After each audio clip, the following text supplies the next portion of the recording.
El proyecto de ley que propone la creación del Servicio Nacional de Acceso a la Justicia y a la Defensoría de Víctimas de Delitos sigue avanzando en su tramitación legislativa tras ser aprobado por la Comisión de Constitución del Senado. El proyecto busca otorgar asistencia jurídica especializada en diversos ámbitos y reforzar la atención integral a víctimas de delitos, lo que constituye un pilar esencial en materia de seguridad ciudadana. Para profundizar en este y otros temas, estamos con el ministro de Justicia, Jaime Gajardo. Ministro, ¿cómo está? Muy buen día. Muy buen día, muchas gracias por la entrevista, Agustina. Ministro, a ver, partamos conversando sobre este nuevo servicio nacional. ¿En qué etapa está? Y también, ¿de qué se trata específicamente lo que vendría siendo un gran proyecto, un gran servicio, obviamente, para la comunidad? Sí, efectivamente ya estamos prácticamente terminando la tramitación de lo que va a ser el nuevo servicio de acceso a la justicia y la defensoría de las víctimas. Este es un servicio especializado, profesional, que lo que va a realizar es prestarle asistencia jurídica a todas las personas que no tengan las posibilidades de contratar un abogado o una abogada, pero además también les va a entregar o les va a brindar apoyo sociosocial o psicosocial, con el objeto de que las personas puedan también tener un apoyo en el caso de que hayan sido víctimas de, por ejemplo, delitos graves o que necesiten en el marco de las prestaciones jurídicas que tienen que tener también apoyos de ese carácter. Tiene líneas especializadas en materia de niñez, en materia laboral, en materia de adulto mayor, y va a ser un servicio que se va a extender a lo largo de nuestro país. Se utiliza como base para la instalación de este nuevo servicio las corporaciones de asistencia judicial que se encuentran actualmente vigentes, pero que son 4 a lo largo del país que tienen distintos niveles de eficacia en la prestación de los servicios jurídicos y sociales que realizan, y por lo mismo es tan importante tener un servicio que sea de carácter nacional, que dé un salto en la calidad en las prestaciones, pero que además también tiene esta posibilidad de brindar asesoría a las víctimas de los delitos más graves. Claro, o sea, la gran diferencia que existe hoy, ministro, para entender sobre este nuevo proyecto, lo que tendría para las personas, por ejemplo, que son víctimas, obviamente, de algún tipo de delincuencia, con lo que ya tenemos en el país. ¿Cuál sería en concreto, para que las personas entiendan, una vez que ya se ha despachado este servicio, a qué podrían ellas verse beneficiadas? ¿De qué forma? Bueno, tiene varias diferencias. En primer lugar, esto efectivamente funciona sobre la base de las actuales corporaciones de asistencia judicial, pero el nuevo servicio va a tener más líneas de trabajo, va a tener más posibilidades y más herramientas para prestarle un apoyo mucho más especializado a las personas que acudan, pero además también va a tener esta nueva línea de trabajo que va a ser la Defensoría de las Víctimas. Es decir, ya no solo va a representar judicialmente a aquellas personas que necesiten para resolver sus conflictos de relevancia jurídica el apoyo de un abogado o una abogada y por ende también la prestación psicosocial, sino que también aquellas víctimas de delitos más graves van a tener un lugar donde concurrir para que puedan ser tanto representadas en las distintas querellas que puedan interponer, como también van a poder tener apoyo de carácter psicosocial. Entonces, es un servicio bien integral, es un servicio que implica una inversión importante de recursos del Estado, tiene un informe financiero muy sustantivo, muy superior al que originalmente tenía en un comienzo, y nosotros creemos que este va a ser un servicio importantísimo para que la ciudadanía se sienta acompañada. Cada vez que tiene un problema jurídico es muy importante que puedan rápidamente acceder a una prestación jurídica para que puedan resolver sus problemas, pero también cuando son víctimas de delito actualmente muchas veces no se sienten debidamente acompañadas, y ahí es fundamental o va a ser fundamental este nuevo servicio. Sí, si bien no me equivoco, incluso la demanda de tener una defensoría de las víctimas había sido debatida, muchas veces conversada, incluso durante ambos procesos constitucionales en el país. Así es, efectivamente la Defensoría de las Víctimas ha sido un largo anhelo. La Defensoría de las Víctimas surge precisamente de la idea de que, bueno, el Ministerio Público lleva adelante la investigación penal de manera objetiva, por así decirlo, representa la acción penal del Estado, pero también tiene la labor de acompañar y proteger a las víctimas. Sin embargo, como su función central es la de ejercer la acción penal, muchas veces las víctimas consideran de que, por ejemplo, a diferencia del imputado que tiene una institución que le presta el servicio de defensa, no tiene una institución propiamente tal que las acompañe a ellos de manera exclusiva. Entonces, por lo mismo, este nuevo servicio va a prestar esa función y va a aglutinar muchos programas que estaban dispersos en el Estado, los va a prestar a nivel nacional, va a unificar también una de las principales diferencias, que actualmente nosotros tenemos 4 corporaciones, que son corporaciones de derecho público, pero que no son propiamente tal, un servicio del Estado. Entonces, eso da un salto y va a unificar también la prestación de este servicio a lo largo del país. Ministro, ¿ustedes cuál creen que va a ser el plazo? Está en el segundo trámite legislativo, lo decíamos, había sido antes de este receso legislativo aprobado por la Comisión de Constitución del Senado, es decir, ya en marzo el regreso debiera ser votado, me imagino, por la sala. Tenemos que pasar por la Comisión de Hacienda del Senado, que esperamos pueda hacer esto las primeras semanas del mes de marzo, posteriormente la sala del Senado. Y una vez que la sala lo apruebe, no tenemos mayores dudas de que ello vaya a ocurrir, tenemos que ir nuevamente a la Cámara de Diputados para que la sala de la Cámara de Diputados apruebe las modificaciones que hizo el Senado. Si la sala de la Cámara de Diputados aprueba las modificaciones que hizo el Senado, esto se transforma en ley. Entonces, efectivamente, estamos muy pronto a que esto sea ley. Nosotros esperamos que sea, por cierto, dentro de los próximos 3 meses, es decir, máximo en el mes de mayo ya tener la ley aprobada para que podamos implementar. Este servicio tiene una implementación gradual, comienza en la macrozona norte, después continúa con el centro del país y termina en la corporación del Biobío, que es la que aglutina el sur del país y que es, por cierto, la corporación más grande de las 4 que tenemos vigentes. Perfecto. Ministro, lo llevo a otro tema porque también en el Congreso está discutiendo la reforma que tiene que ver con el sistema penitenciario. ¿En qué etapa está? Y también le pregunto por el camino que tiene que recorrer esta reforma, que es sumamente importante. Ya vamos a bajar a hacer el balance más claro sobre esta reforma que también se maneja en el Congreso. Sí, actualmente tenemos varios proyectos de ley en materia que refuerzan o fortalecen el sistema penitenciario. Ya hemos aprobado en nuestro gobierno varios proyectos también que van en esa misma línea, pero tenemos uno que es central, que es el que crea la Fuerza Especial de Alta y Máxima Seguridad en Gendarmería de Chile. Es decir, crea una fuerza al interior de Gendarmería que se va a hacer cargo de la administración de todo el sistema de máxima seguridad para poder combatir el crimen organizado.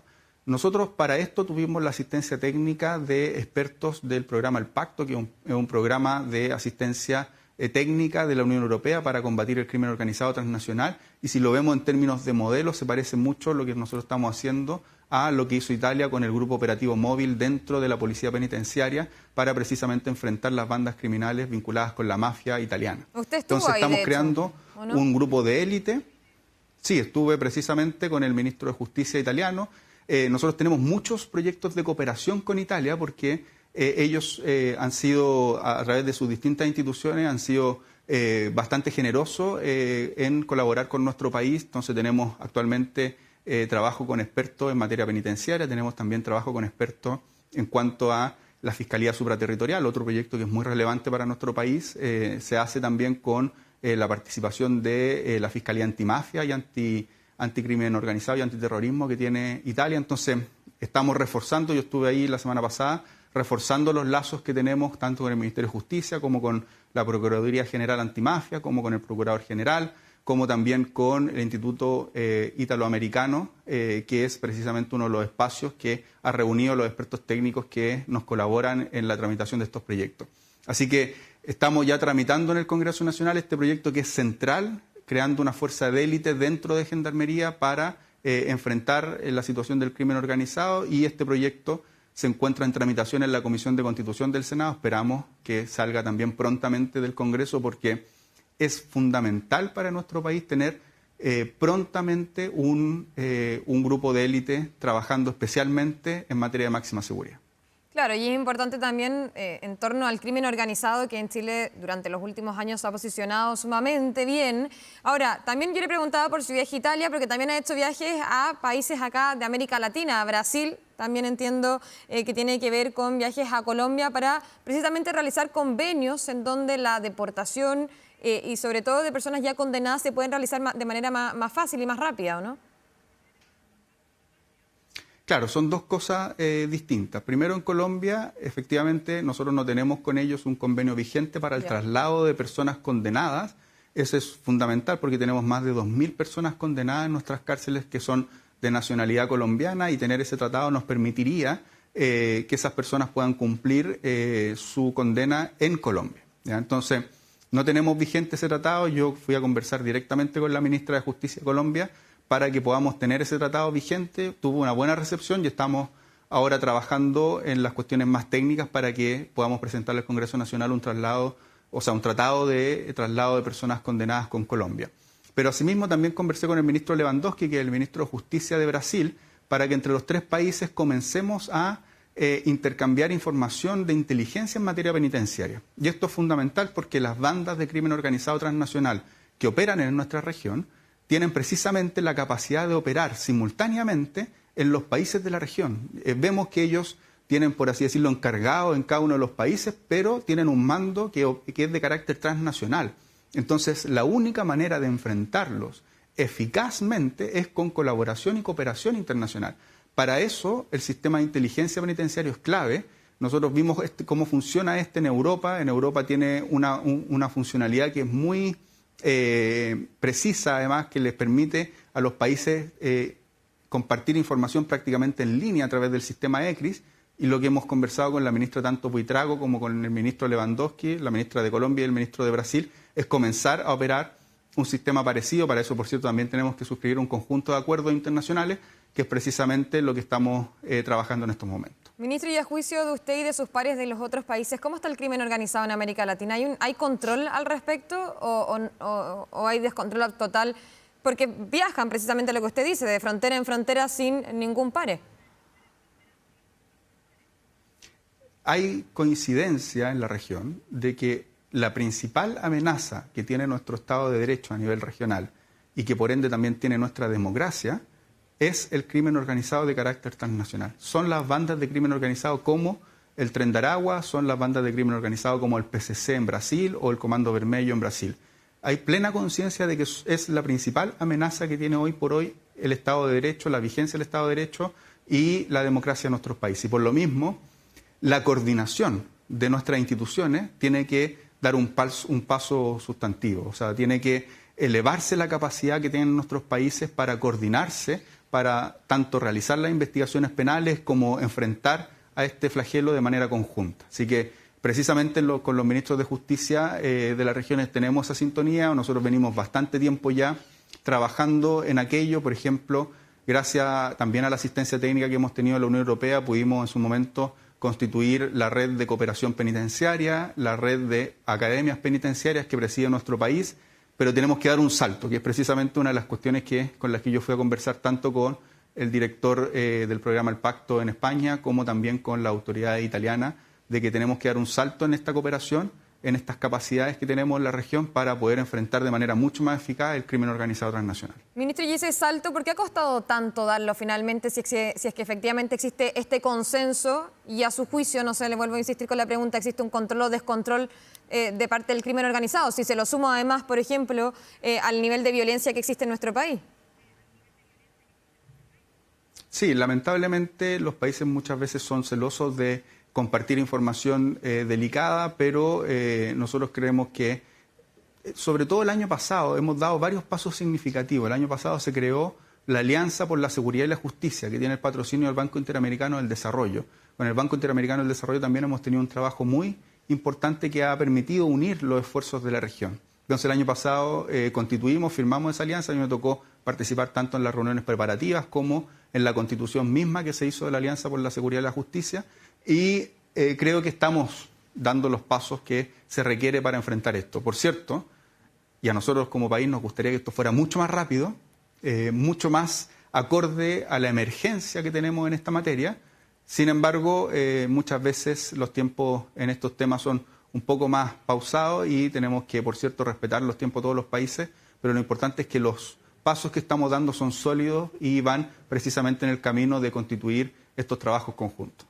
Ministro, aprovechando el crimen organizado, hablando del Tren de Aragua, también ayer en entrevista con 24 Horas, la ministra del Interior fue la que confirmó finalmente que iban a llevar a Venezuela a la Corte Internacional de La Haya a raíz del asesinato finalmente de Ronaldo Ojeda, en donde estaría eventualmente involucrado el gobierno de Venezuela. ¿Cómo se van a dar esos pasos? ¿Qué viene ahora por delante? Bueno, nosotros como gobierno en esto hemos sido clarísimos.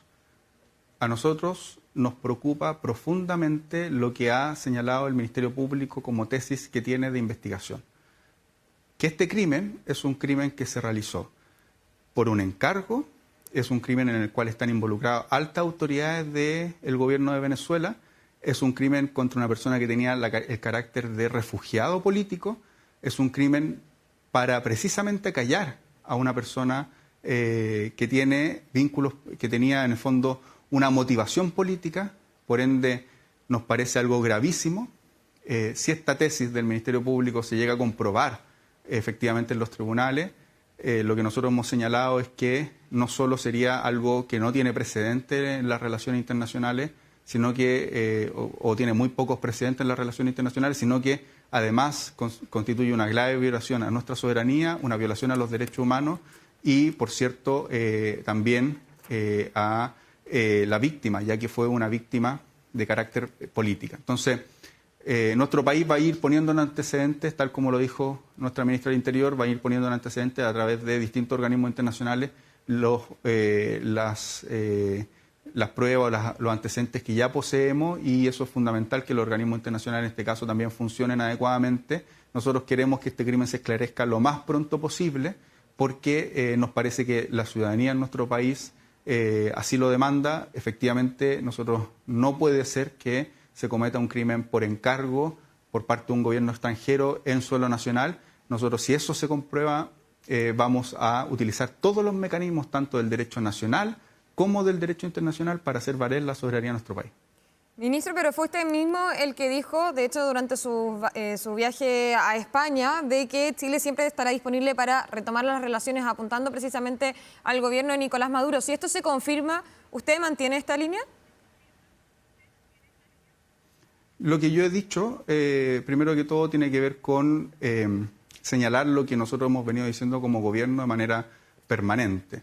Fue Venezuela quien quebró las relaciones diplomáticas con nuestro país. Las relaciones diplomáticas, por cierto, o las relaciones internacionales las lleva el presidente de la República, la Cancillería, y nosotros como país consideramos que, en general, nosotros realizamos nuestras relaciones diplomáticas de forma democrática. Eso es lo que yo señalé, lo reiterado nuestro gobierno. Las relaciones diplomáticas las quebró Venezuela, y por ende nosotros consideramos que un país en el cual hay tantas personas que residen de origen venezolano en nuestro país, es importante tener relaciones consulares para resolver sus vidas diarias. Cosa completamente distinta es el hecho de que efectivamente se compruebe que un gobierno extranjero fue el que encargó un crimen en nuestro país con motivación política. Nosotros vamos a ejercer todas las acciones, tanto nacionales como internacionales, que vengan del caso. Y esas acciones en el caso nacional, porque internacional, claro, ya lo vemos con lo que ayer confirmaba la ministra del Interior, de ir a la Corte de Apelaciones Internacional de La Haya. Finalmente, ¿qué ocurre con esta relación que existe con Venezuela? Porque estamos hablando que ya sea o el presidente de Venezuela o su primer ministro, Diosdado Cabello, el que eventualmente, de acuerdo a la misma fiscalía que apunta a Diosdado Cabello, estaría liderando estos diferentes tipos de crímenes, si apuntamos directamente a Ronaldo Ojeda, por ejemplo, a ese caso. Sí, bueno, le reitero, nosotros nos parece que si la tesis del Ministerio Público se comprueba, es algo no grave, gravísimo. Y por eso nuestro país va a ejercer todas las acciones. Ya lo ha adelantado la ministra del Interior, algunas de ellas no vamos a escatimar en ninguna acción, porque sería una violación directa de nuestra soberanía nacional, sería un crimen por encargo, un crimen de carácter político. A nosotros eso nos parece que no corresponde, no solo en relación a países que tienen vínculos, sino que además no corresponde que ningún país pueda ejercer estos delitos en otro país, y por ende tenemos que accionar con toda la fuerza que podamos en utilizando todos los mecanismos que nos entrega el derecho tanto internacional como nacional para que los responsables de este crimen puedan enfrentar la justicia chilena. Ministro, sobre la cárcel en Santiago, tan polémica desde que se anunció, ¿en qué va este procedimiento, este también proceso, reestructuración, construcción, considerando también que ya sea de la alcaldesa, ex alcaldesa de Santiago, como el nuevo alcalde de Santiago, ambos han sido bien críticos e incluso han rechazado el proyecto con diferentes recursos también en las diferentes cortes? Buen punto el que usted señala, porque hay consenso a nivel nacional. De hecho, ya lo están planteando varios precandidatos presidenciales de que necesitamos más establecimientos penitenciarios para enfrentar adecuadamente los desafíos que tenemos en esta materia. Un punto que es fundamental. Nosotros solo podemos enfrentar el desafío del crimen organizado si tenemos capacidad penitenciaria para ojalá no tener sobrepoblación y además tener debidamente segregados a los líderes de las bandas de crimen organizado. Entonces hay consenso de que necesitamos tener más establecimientos penitenciarios. Y para eso nuestro gobierno presentó un plan maestro de infraestructura penitenciaria que tiene una gran inversión en materia de recursos, que ya tenemos financiados, son 1.200 millones de dólares, es decir, 1.200.000 millones de pesos, es una cantidad importantísima de recursos para la construcción de nuevas cárceles y la ampliación de otras, y dentro de ellas se encuentra la ampliación de Santiago 1. Para eso nosotros hicimos varias cuestiones previas. Primero aprobamos una ley, gracias al apoyo unánime del Congreso Nacional, unánime, y lo reitero porque es bastante poco común que se aprueben leyes de manera unánime, que nos permite descongelar los planes reguladores bajo un procedimiento a cargo del Ministerio de Vivienda, a solicitud del Ministerio de Justicia, que es precisamente lo que hicimos en la cárcel de Santiago. Para ampliar Santiago 1, utilizamos esta ley, que es la 21.636, que nos permite descongelar los planes reguladores. Se le hizo la solicitud fundada al Ministerio de Vivienda. El Ministerio de Vivienda respondió diciendo que efectivamente se cumplían los requisitos de la ley, nos permitió descongelar y hemos comenzado los trámites para la licitación y la ampliación de Santiago 1. De hecho, prontamente esa licitación va a estar ya vigente. Esperamos adjudicarla dentro del primer semestre para que comience la ampliación durante este año. Es decir, el proceso va, para eso el alcalde interpuso un recurso de protección, el recurso de protección fue declarado inadmisible tanto por la Corte de Apelaciones como por la Corte Suprema, y aquí solo una precisión. Se ha dicho, y lo ha dicho el alcalde, de que esto fue solo por forma, de que la Corte le declaró la inadmisibilidad solo por forma. Y yo le quiero decir, efectivamente, lo que le dice es que el recurso de protección no es la vía idónea para recurrir en contra de esta resolución, pero también señala de que no hay ni arbitrariedad ni ilegalidad en la actuación del Ministerio de Justicia, ¿ya? Y el Ministerio de Vivienda. Entonces también es relevante que se le informe bien a los vecinos, porque lo que está haciendo el Ministerio de Justicia está completamente acorde a la ley y el recurso de protección procede solo si es que hay un acto arbitrario o ilegal. Esos son los dos requisitos que establece el artículo 20 de nuestra Constitución para que un recurso de protección pueda proceder. Y se declara inadmisible, entre otras cosas, porque no es el medio idóneo, pero también porque no hay ningún acto ni arbitrario ni ilegal.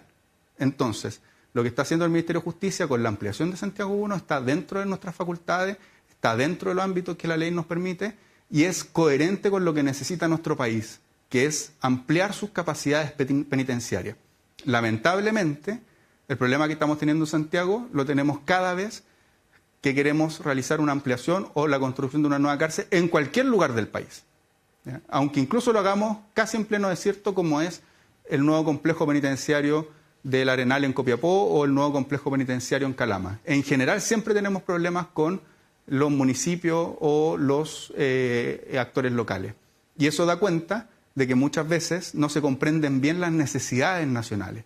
Y aquí nosotros hemos sido muy claros. El sistema penitenciario es de carácter nacional, esta es una necesidad que tiene nuestro sistema penitenciario, es una necesidad de primer orden para nuestro país y no vamos a poner por encima los intereses locales por sobre los intereses nacionales. O sea, ministro, en conclusión, la cárcel va, sin duda, en la comuna de Santiago, más allá de los recursos que podría seguir presentando por parte del alcalde. nosotros estamos desarrollando este proceso desde que lo anunciamos con mucha seriedad. Se dijo en su momento que estábamos improvisando, que no era efectivo que lo quisiéramos hacer acá. Se dijo que también había una estrategia electoral con la ex alcaldesa. Como se ha podido dar cuenta, nosotros anunciamos una medida que veníamos estudiando hace mucho tiempo y una medida que estamos llevando adelante, más allá de lo que han planteado muchas personas desconocedoras de las materias más técnicas que tenemos acá en el Ministerio de Justicia. Jaime Gajardo, ministro de Justicia, muchas gracias por su tiempo. Muchas gracias. ¿Me permite solo un minuto? Sí, por supuesto.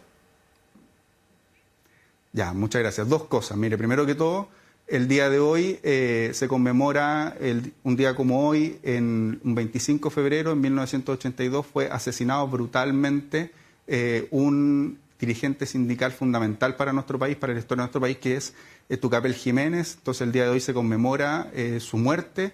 Y esto es fundamental para un plan que nosotros estamos llevando adelante en el Ministerio de Justicia, que es el Plan Nacional de Búsqueda. En general yo lo digo en todas las entrevistas en las que puedo, porque es muy importante que la ciudadanía visite la página web del Plan Nacional de Búsqueda, plannacionaldebúsqueda.cl. Los invito para que puedan ver y reconocer lo que ocurrió en la dictadura militar y, por cierto, desde ahí podamos cimentar las bases para que esto nunca más vuelva a ocurrir en nuestro país, porque la memoria es fundamental y es clave para la democracia y solidimentar la democracia en nuestro país. Bien, ministro Jaime Gajardo, que tenga buen día. Muchas gracias, igualmente.